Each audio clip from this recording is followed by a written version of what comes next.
More than 10,000 Russians have already been denied entry to Ukraine recently, including dozens of journalists covering the crisis. And those who do make it there are still often prevented from doing their job. Two Russian journalists say they were detained and beaten by Ukrainian troops in the aftermath of the protesters' attempts to seize a military base in the southern city of Mariupol.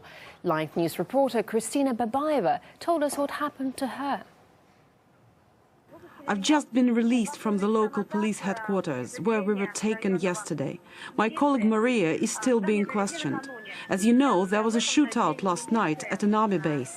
It was absolutely chaotic. The troops seemed to be firing everywhere, at any source of sound or light without warning. I even heard bullets whiz by me.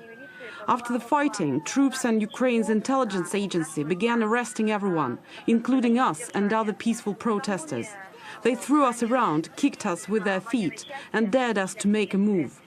Because I am a woman, I got off relatively lightly, but some of the men around me were beaten far, far worse. After about half an hour, they herded us into a police van and we set off for the police station, with security forces arresting random people they saw along the road. When we got there, I was questioned for 12 hours. They knew who I was. They had seen my ID, but insisted that I was involved with the militants, because we had spoken to them on the phone. As for the mood here, the city is in lockdown. People are afraid and the shops shut. Working in Ukraine is getting increasingly difficult for Russian journalists. They're being denied entry to the country on a nearly daily basis, with border guards citing a lack of finance as the main reason. Plus, the Organization for Security and Cooperation in Europe says journalists working in Ukraine's conflict areas constantly face violence, seizure and threats.